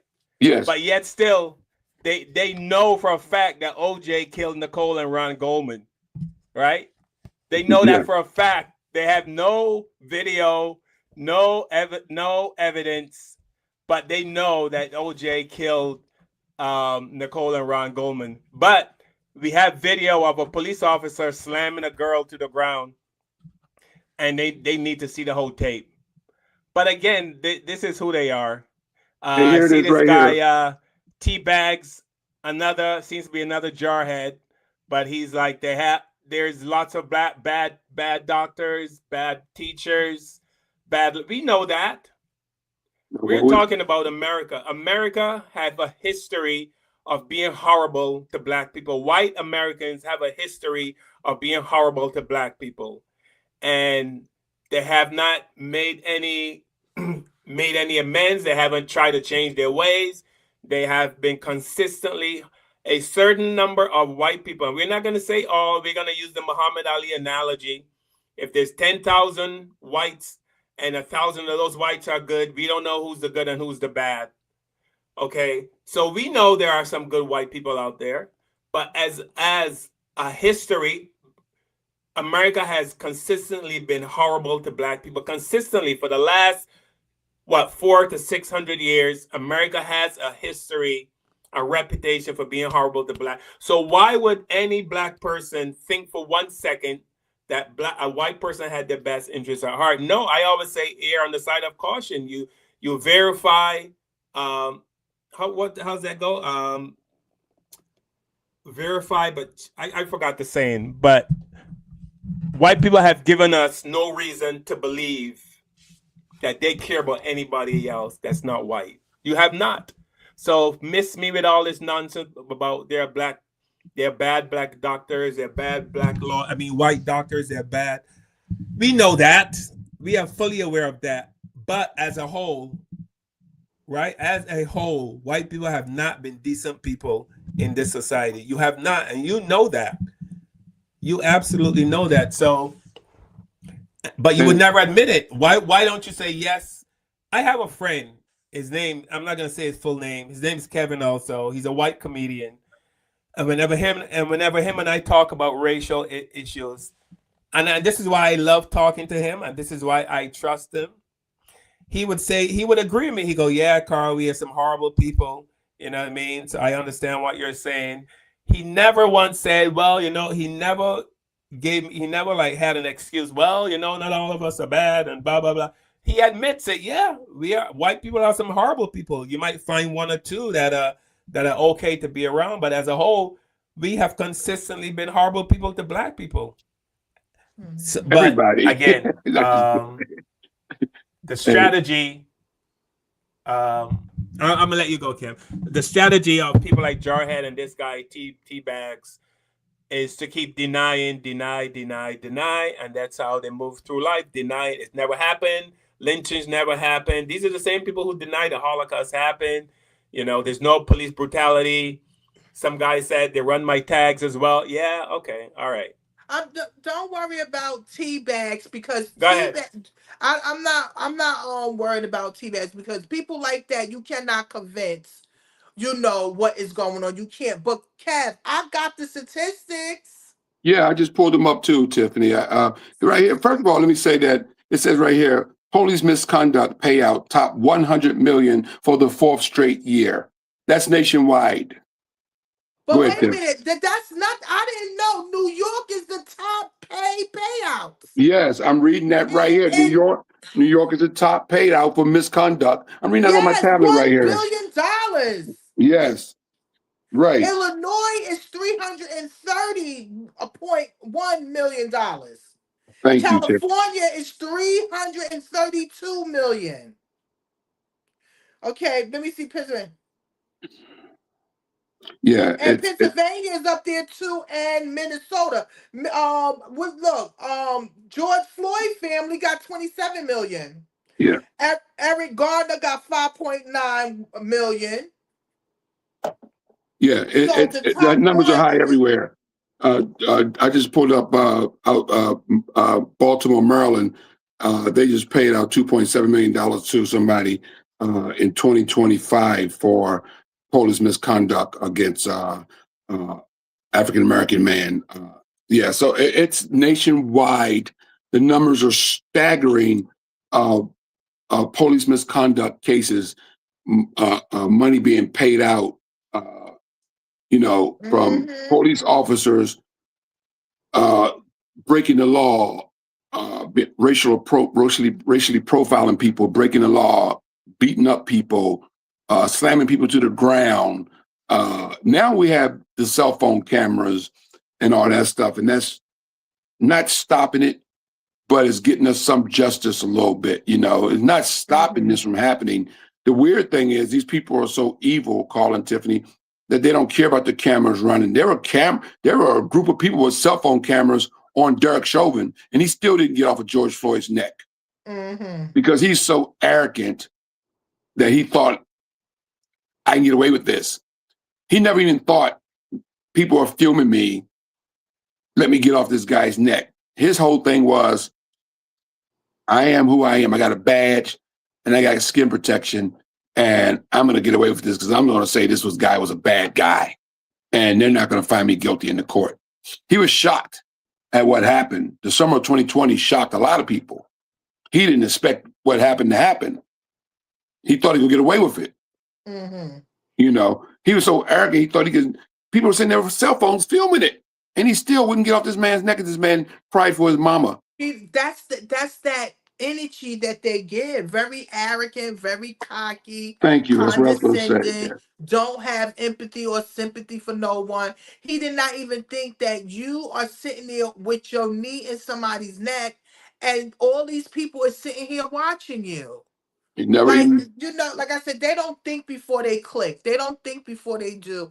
And that's a message that I will give to many people. Please think before you do something. Think before you click. Think before you say something. Because your actions and what you do can affect you in the long run. And sometimes you just need to mind your business. You understand what I'm saying? Just sometimes you just need to mind your business. And I think that's what's wrong with a lot of white people. They're not minding their business, you know. And that's when you get into the story of leave black people alone, because we don't bother with you. We try to stay our distance and try to be as peaceful as possible. But no, they want to give us problems, especially the ones that's in the chat. Let me give a shout out. I don't know what's her name? Rita? Oh, you said entitlement. Yeah, I feel that too. What's her name? Veronica Gaiman. I don't know who that is. Tea bags. I'm sick of your ass.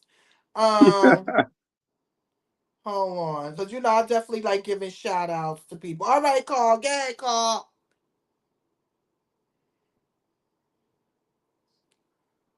Wait for you, Carl. Go, Carl. Carl is just sitting there. Hey, Carl. That's not white. All right, I guess we're moving on. All right, you want to Yes. talk about the food recalls? Yes. That's Um, Cat's part. all right, before I do the recalls, I'm sure you guys heard about the Tuskegee Airmen. I know you guys know about the Tuskegee Airmen, but here's one of the descendants of the Tuskegee Airmen talking about how the Tuskegee Airmen was formed. I never heard this story before. Kevin and Tiffany, I don't know if you guys heard this story before, but this is how the Tuskegee Airmen was formed. My name is Enoch O. Woodhouse II. I'm 97 years old. And one of the last surviving members of the Tuskegee Airmen, the U.S. military's first group of black aviators and support staff. Woodhouse's image commands a mural at Boston's Logan Airports. People ask me, how does it feel in an all-black unit with just nothing but black people like yourself? I said, I felt fine, because I was with the finest men I've known in life, no matter what their race. Between 15 and 16,000 people served with the Tuskegee Airmen. Less than 24 are still alive. We all meet in a phone booth. You know, I was the youngest at 19, what we call DOTAS, documented original Tuskegee Airmen, DOTAS. Not many of us left. But the crazy part of this story was when he got into West Point in 1932, he's fair-skinned, so they didn't know his race. So when he arrived, they realized that he was mixed, and which meant he was black. So they held him in the commandant's office and told him to wait under a sign that said duty, honor, and country. And they assigned him a converted janitor's closet. He goes to sleep that night in the janitor's closet, and they have a meeting the next morning, and they say, we accidentally let a black cadet in. You are to treat him as if he's invisible until he drops out. Every student, every faculty, every staff was in the meeting but one person. They got out of the meeting, and for 4 years he went to West Point 50 weeks a year with not one human interaction. It is unbelievable what this man went through. And all he wanted to do was be a pilot in the United States Army and do the career that his dad had. And right before he graduates, they tell him they don't allow blacks to fly airplanes. So they told him, we will pay you if you honorably discharge. We will start a law firm for you in Chicago, and we will pay for you to move there and go to law school if you agree to drop out. So even after 4 years of no one talking to him, and he's in the top third of the class, he failed 3 classes that require a partner: boxing, ballroom dancing, and CPR, because no one would touch him or talk to him. Never called out in class, never a study buddy, whole campus segregated. went to the West Point Army-Navy game on a bus by himself to Yankee Stadium with a black driver. This is what was going on at West Point. So now he graduates. Blacks can't command whites. Him and his dad are the only two black officers. They go to black colleges for 4 years telling young students, keep their head up, stay tight, stay focused. World War II is about to start. Roosevelt wants to win the black vote, hires the father to be the head of black policy in America and says, what do I need to do to win the black vote? He says, you have to start looking at the military as fair, which means allowing blacks to do all the jobs that whites do. And he goes, well, what should I do next? He goes, you should allow blacks to fly airplanes. And he goes, well, who would lead that? And he said, my son. Next day, his son goes down to Tuskegee, Alabama, passes the flying test. And then the president says, if you could get more blacks qualified down here, you could start a segregated Air Force. And because he had gone to black colleges for 4 years, he snapped his fingers. 35,000 black Americans went down. They hired 15,000, 1,000 pilots, 14,000 ground staff, commanded by a guy who went to West Point and not one single person talked to him. And that's the story of the Tuskegee Airmen. And that's my family story. Got one airplane and an American far from home, fighting a war around the world. Listen again. This was my leader, and the second ship was me, and two Focke-Wulfs came on my right. I turned right and put up a stone wall of bullets, and the first... A wall of bullets. It wasn't so long ago these men were students in a university, workmen in a shipyard, just plain citizens from everywhere USA.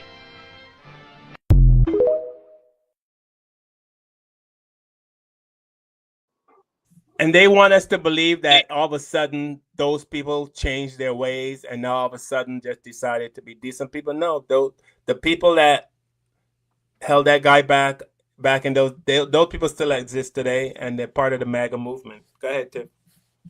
I want to definitely shout out to Tuskegee Airmen. I never even knew how they started. That was I really enjoyed that. And for that man to be on West Point for 4 years, sleeping in a closet, and for them not to talk or touch him or communicate with him, and he still passed third on the ranks, that is amazing. And for him to tell the guy to tell the story of his family history is amazing. My calendar for this year is the Tuskegee Airmen. So I read them every day, every month when it comes up, whatever. But we want to give an honor and a salute to them. And we know it was very hard for them to get into the Army, to even get paid after the Army or get benefits after the Army. I even read a story where a black man came out of the Army and they blinded him. Some white people blinded him, like took his eyes out. He was like, I just came here to get abused in my country and that I fought for this country and to be abused. So a lot of our veterans was not taken care of. They were disrespected and they tried. And I'm so happy that, he learned how to fly. And that's how a lot of them think. We just heard that not too long ago, right, Cap? When I think, what's his name? The one that got shot in his neck, popping shit about black people. He sat there and said that he didn't feel safe with a black pilot. And you're like, are you serious? If you are good with the job and you qualified, just get me where I need to get. That's it. But go ahead, Cab. No, I was going to say there's a movie on the Tuskegee Airmen on several. I know there's one on Netflix. It's one on Red Tails too, right? Wasn't that? Yeah, Netflix got one. HBO Max has a different one. So there's several of them online on streaming services. So I think everybody should, watch these documentaries or these movies on it. It's because they're so intriguing what these men went through. So yeah, if you get a chance to, if you have any of these streaming services like HBO Max, or definitely make sure you learn the history. Watch them, because they're really good. I've watched several, and I can't recommend just one because there's several documentaries out on the Tuskegee Airmen. Easy for me to say, but yeah, definitely check out one of them on Netflix. The one on Netflix, I think I've seen before, as I'm looking at it right now. Trying to see who starred in that, but it's really good. Yeah, I think Lawrence Fishburne stars in that one on Netflix. So yeah, they're really good movies. Definitely. I And think shout Lawrence out to our chat, Merlene and I think is Miss Rita Richards. They were saying salute to the ancestors. Yes, they are ancestors, and we salute them. And they good because I don't know if I could have survived that. Oh my God. Mm-mm-mm-mm-mm. Yeah, we survived a lot of things because we weren't Yeah. comfortable. We weren't comfortable. We had no choice, Tiffany, I but to know. survive. You know, lack of comfortability. We had no choice, Tiffany. I know. To survive things, you know, lack of. So yeah, there's 13 original documentaries on the Tuskegee Airmen that's streaming on different services right now. By the way, 13 of them. Go ahead, Carl. Look, he waiting for the signal. Okay, so we're gonna do. So there has been an uptick in food recalls, and apparently it's due to the Trump administration removing the scientists and the people who do all the testing. I think there used to be like 41 people that worked in the FDA or whatever testing the food. Now it's down to three people doing all the testing. It's crazy. And of course, so now that's why we have all these outbreaks, because no one's checking the food, because they don't think they need the money for wars and whatever else. And, and there's no one checking the food. And they said one of the scientists quit and said good luck to America as he walked out the door.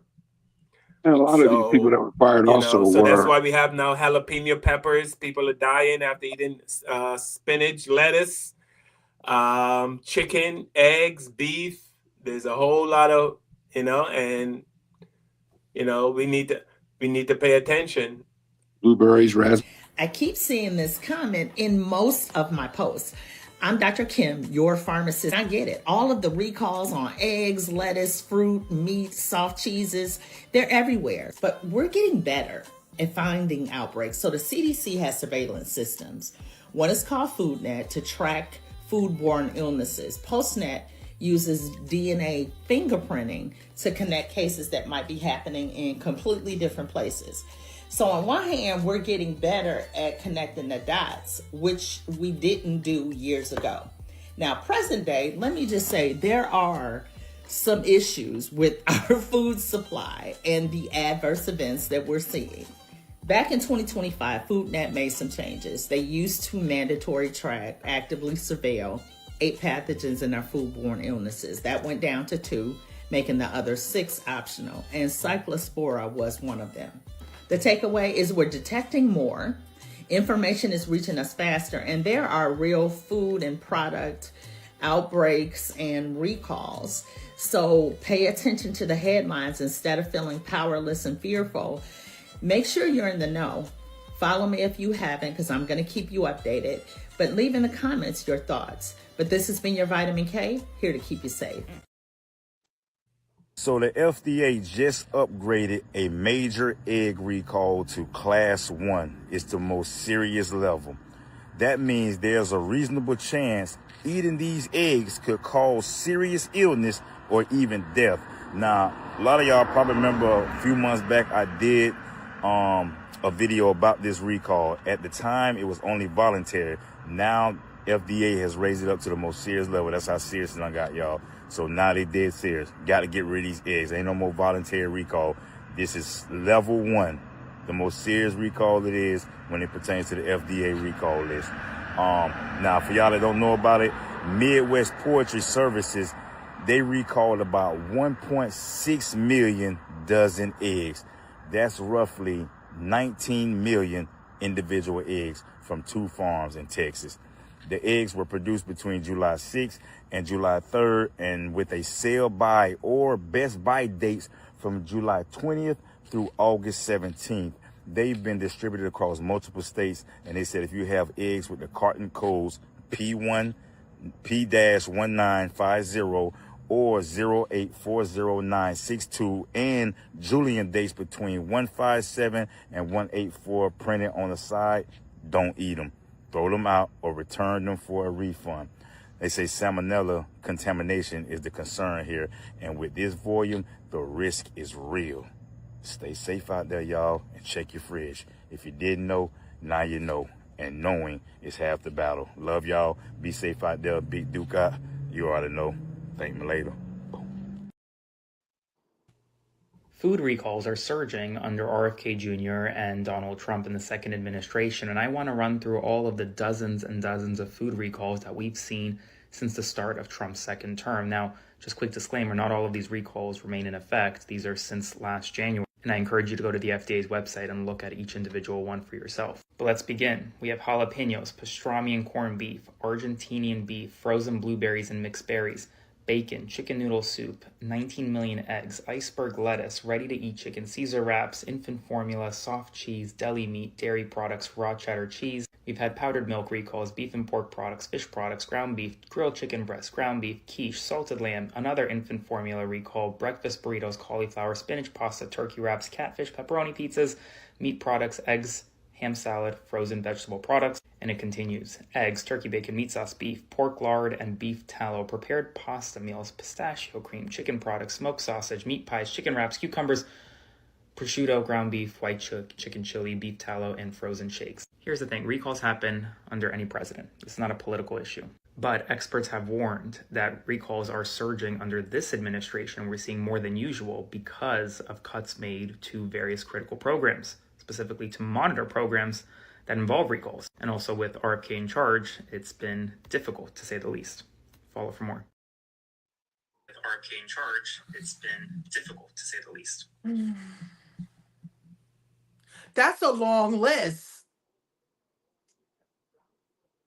That's a lot that we have to deal with the recalls, and like we have to be careful on everything we eat. We got to look. And they said they cut a lot of people, Kev. Would they cut a lot of people from checking the food or something? Yeah, I mean, Trump came in and fired a lot of people that Biden had in position, or people that Obama had in position for years. Smart people who, have college educated people who studied these jobs, who had these jobs because they're qualified. And Trump came in and fired a lot of these people and put his people in who are people who aren't qualified. And that's why we're having this situation right now. So, it's just another, slap in our face for people who put an unqualified person to being the president of the United States. And now everybody's suffering from it. I mean, the fact that you can get sick or die from eating fruits and salads is crazy, because that's what we go to stay healthy. Like, right. We want to stay healthy. We stop eating pork. We stop eating beef. We stop eating chicken, maybe, and we go, to a fruit and vegetable diet. That's what we're taught keeps us healthy. That's what the good Lord intended for us to do. To eat fruits and vegetables. So, and now I go to the grocery store. I love fruits and vegetables. I go to the grocery store now. I usually eat blueberries like every other day. I haven't had blueberries in over 3 weeks now. Yeah, because we scared. We're scared to eat them, yeah, because they're gonna make you sick. You probably die from it. Who knows? But my God, all this stuff that we eat, was supposed to eat fruits and vegetables. To stay healthy, to It's eat not balanced, healthy. we need rubbish in our life. Now we can't. I said rubbish. What they call roughage? There's been a recall on beef. 30,000 pounds of beef. There's been a recall on, of course, places like Chipotle's. If you, oh yeah, I been stopped eating there because they've been having problems with their lettuce for years. Yeah. Yeah. But now they've recalled all their jalapenos, and a lot of places use jalapenos. Subway, all these places you go to, sandwich shops and things, delis, places like that. So everybody's now going to the grocery store going, what the F can I eat? What can I eat? Because there's not a lot left that we can eat right now. Because every day is a different recall. And the egg recall is the biggest one. Like, there's been, they're recalling eggs like crazy right now. Like, if you're eating eggs, you're crazy for even eating an egg right now. I don't care if it's And boiled, fried, poached, whatever the hell you want to do. Stay away from eggs right now. They're just not a healthy bet, so. and not too long ago, eggs was damn near $10 a pop. Exactly. Do you understand? Exactly. Now we have to stay. It's like we damn if we do, we damn if we don't. But Well, this we want to be administration, healthy. this administration has got so much stuff and messed up, Tiffany and Carl. It's Just, him. I think he's bad energy. You don't think he's bad energy for the country? well, he's Like this definitely bad whole energy for the country, but he's also not putting smart people into positions right. you got to have smart people around you to run this government. He just got yes yes That's bull why people. planes been falling out the skies. For his first year in office, we had all these incidents at airports and stuff because they fired. They did this DEI thing where they fired all these qualified people of color. Mm-hmm. A lot of these people that had these jobs were black people, and women, and they lost their jobs. And they were being replaced by white men. And these That white don't men really care and about these us white men anyway. aren't qualified, not because they're white, they're just not qualified to do these jobs that he's given them. And he's given them jobs and they're not qualified. There are white people that are qualified to do any job, but they don't work for the Trump administration. That's what I'm saying. Right. He's putting his friends in positions. Everything that they said a black president would do, he's done. Trump's done. It's the first black president you ever have in this country. He's going to hire his family. He's going to hire his friends. He's going to spend all the time playing golf. All the things that they stereotyped that a black president would do, Trump's actually doing it. It's And they funny. don't say nothing about it. But It's so don't funny. worry, because what I'm hearing on the street is a lot of his MAGA people is turning against him. A lot of his MAGA people are trying to walk away because now they see that it's doing too much and he's a little bit unhinged. Yeah, So because they're everybody that affected. supported him Because is they're moving on. affected, Tiffany. Because their health insurance is now affected because they eat beef. They eat eggs. You said they eat beef and eggs. They eat eggs. They eat salad mixes. They eat all these. Okay, who you are. You can be MAGA, but you still gotta eat food, right? You still gotta have health insurance. You still have to have all the things that he's cutting. I saw this one MAGA lady. She went viral because she was on online begging her family for money for food because Trump cut all these programs that she was actually using to raise her kids, and now all these programs have been cut. And she ain't got no money, and now she's begging her family for money. They're like, "Man, we told you not to vote for this fool. We told you not to vote for the dude, and you voted for him." And now look at you. So yeah, I mean, we talk about it all the time. All the Hispanics, their businesses are down too. These Mexican restaurants, are struggling now. Their businesses are down because all their workers have been picked up by ICE. Yeah. Well, I heard some Haitian restaurant that was doing good in Florida. He's not doing too good because all his immigrants is scared to come to work. People don't want to come to get no food because they think they're gonna be picked up.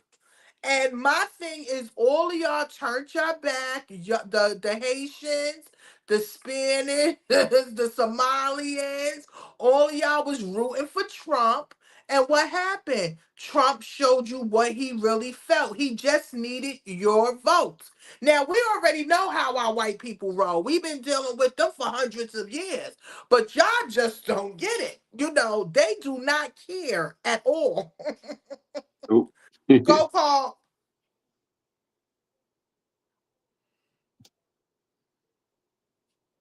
You're on, Carl.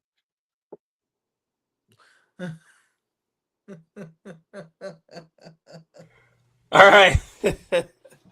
All right. We got to wrap up. First of all, let me apologize profusely for the technical difficulties we had today. I could not, for whatever reason, I could not hear anything, Tiffany. So I was kind of listening on my phone and following That was along, smart. and they were giving me hand signals as to when they're done. So I apologize. This is absolutely the first time, and I can assure you it would not happen again because I will take care of this.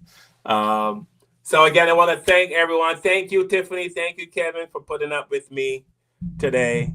Really appreciate you guys. Love you guys. Carl, we put up with you Kev, all how's the Mama Lee? time. Is she? I haven't seen her checked in. Is Mama doing okay? Yeah, last I checked, she's doing okay. She Yeah, sent me a Mama. friend request. Hey, Mama. Yeah, Mama Mama. Lee. All right, so Mama. shout I out to talked to Mama her today. Lee. She's What up, fine. Patricia? Yeah, she's Nicole fine. Thank you. Coates. Bridget. Girlie. Bridget's good as well. Yeah, my Rita. sister. Tiffany, your Yeah, my mom's sister. birthday is coming up, right? Yes. Mom is got. Is When's your your mom's mom on birthday? When's your Tinder? mom's birthday, Tiff? Mommy's birthday is on Is your mom looking for a date? 23rd, but we having a get together for her Saturday. She's turning 78 years old. Oh, So she's yes, young, man. Yeah. yeah, Mama Coach. She can't wait for this party. And let me tell you something. My thing was I was trying to wait till she 80. She said, "How you know I'm gonna make it to 80?" So, and last year, if y'all remember, I was in the hospital with my mom's. My mom's wound up being in the hospital. She wound up going into a rehab, which was horrible for us. So, I'm going to just celebrate her, let her enjoy her day. Baby sister can't be here, which I'm going to miss. But, yes, mommy's going to be celebrating her 78th And birthday. she's gonna get that 80 too. She's gonna get two parties out of you. Yes, she is. Let her know that 80 is gonna happen. The 80 is gonna happen. That's She likes right. to party. She's a social butterfly. She likes to have fun and party and dance and stuff. So yeah. She gonna double up on you, huh? Get the 80 and the 78. Yeah. Shout out to my cousins. They've been looking out and stuff. Shaniqua and Yafa. Thank you so much. But yeah, shout out to everybody. First of all, we want to thank everyone for coming on the show and chiming with us. Everybody that's in the chat. I see my sister friends is in the chat. I see my sisters in the chat. I just want to say thank you to all. We really appreciate y'all. We all are trying to build our channel. Did y'all hear that YouTube has new standards now? You have to have 1,000 subscribers. You have to have almost 20,000 in views, 1 million in views for you to even earn or anything. So they're having a lot of changes in YouTube. So we're just asking everyone, make sure you like and you subscribe and you leave a comment.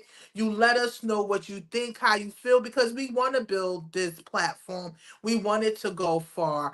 And our main thing is just talking about the latest topics that are going on today in Black America and around. Anything that has to affect us. We're not racist. We're just having a conversation. This is why we call it the Black Therapy Show. We want to be able to have the conversation with each other without no beef, just nothing but love. So shout out to the people in the chat. Thank you so much. And to the ones that you had to get a timeout, you asked for it. Oh, sorry. Racist. I don't like rednecks. All right, we're gonna wrap it up. So once I play the theme song, I'm just gonna leave because I can't hear you guys, Tiffany and Kev. So I'm just gonna shut it down, figure out what's going on, so we don't have to deal with this. You guys could have been talking shit about me this entire show. I have no idea. Yes, we was, But Paul. I We was trust talking that you about guys you. were. You get on my nerves. You call me a goddamn pedophile lover from messing around with Normally I Jay-Z. would do the what have you learned, Tiffany? I don't know if you do. What did you learn, or you want to share before we go, and then raise your hand, and Kevin, or let Kevin go, and then Kevin, once you're done, then raise your hand, and I will just play the song, and we'll be out. Okay. So go ahead, Tiffany. Okay, so again, thank you all for coming on. Our topic today was toxic mothers, toxic parents, toxic family relationships. We want to say to our Black mothers that are going through it. You could be going through it, and this is why children have to go through it. Please reach out and get help. Talk to somebody, find a sister friend group, speak to a counselor, something. Do this for your children. Young people, if you feel that you're in an abusive relationship with your family member or your mother, your father, your brothers or something, you must say something about it. We have to stop how can you say, just going along with situations that we're unhappy with, because that causes mental health issues, dysfunction. We don't want that. We want y'all to be okay. Again, we want to thank everyone for chiming in. We also want y'all to please look out for each other. Too many Black people are coming up hung or dead out of suspicious.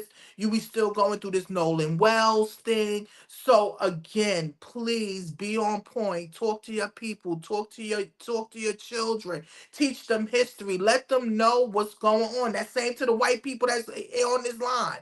Please learn our history. You said that y'all can fact check us and y'all can do it, because y'all wrote down everything y'all did, good and bad, to us. So you can be able to check it out and Google it. So again, make sure you like and subscribe. We do not own the rights to the the content or the music. We are protected by fair use. This is only for educational purposes and entertainment purposes only. Thank you again. Go ahead, Cav. Yeah, I still got the thing with the mother thing just blew me away. I'm glad we talked about it. I'm still um, up in the air on that whole thing. I just don't think it's something that's so relevant in our community. And I could be wrong, but I hope it's not. But yeah, that blew me away. And I'm glad we talked about it. Thank you. Also, as far as Black people being hung, man, this administration has taken us back. We're back in the 60s and the 50s, thanks to people who selfishly voted for this guy. For whatever reason, they voted for him. Some people's financial reasons, rich people who 4Ks are doing well and stock market's doing well. But the damage that this man has done on this country, as far as the food recalls, the racial tensions, and all these programs being destroyed, hurting people's lives. Black people and white people are suffering because of this guy. The job reports are in, they're low. The economy's bad. This unnecessary war, billions of dollars are being spent on this unnecessary war. Our economy's not doing well. Gas prices are still skyrocketing. Food prices are still high. Now food recalls, people are getting sick. This is just crazy. This is just unbelievably nuts what's going on in this country right now. And I just don't even believe this is happening, but it is happening. I don't know how we come back from this, but we need to go vote again, and hopefully we get it right next time. So I don't know. This is just bad. We're in some bad freaking times, man.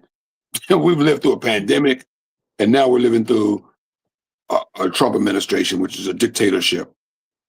And it's just crazy what's happening in this country right now. I did hear from reliable sources that Stevie Wonder moved to Ghana, Oh God. and he's loving it over there. He's loving the freedom. He's loving the beauty of this place. I've never been to Ghana, but I hear it's beautiful there, and he's living there. I mean, he moved his family there, and he loves it. He just said he's just loving it. And I think, he's blessed to have the money to do that. Most of us don't have the money to leave the United States of America. And he'll probably come back once Trump is gone, because this is home for us, but this is his home. He'll probably come back. And, Ellen DeGeneres, she moved, and Rosie O'Donnell moved, and other celebrities, people with money are leaving the United States of America, and people that don't have money, we're still here dealing with this, but people with money are leaving this place, because they don't want to deal with this dude. Things are bad. So I don't know. But I love doing this show. Peace and love, everybody. All right, call. Get your music going. Yeah, you be giving him doing this. You giving him all the time. All right, I see y'all. You need those paddles like they have for airplanes, are you? Yeah, right. Yeah, there you go. All right, again, thank you guys so much for watching. Tiffany, I love you. Kevin, I love you, brother. I love that you guys come together with me and we do this show every Sunday. Shout out to all the people who joined. If you joined and you're new, we hope you come back. Hope you tell other people about our show. To the haters who keep coming back every Sunday, I hope you learned something from the show. It is no way you can watch 2 hours of this show and not learn one thing. I hope that's not the case.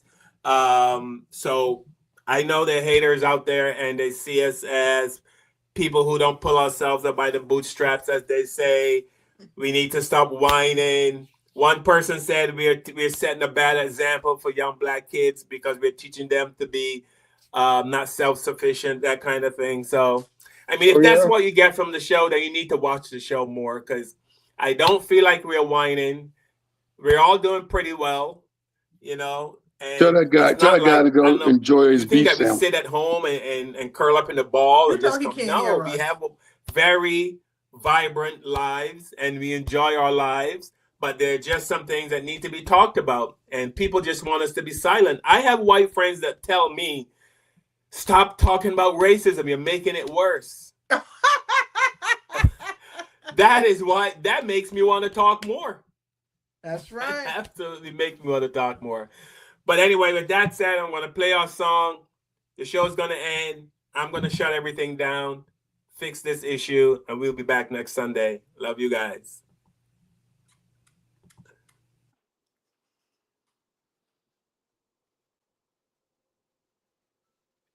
Is he playing the song?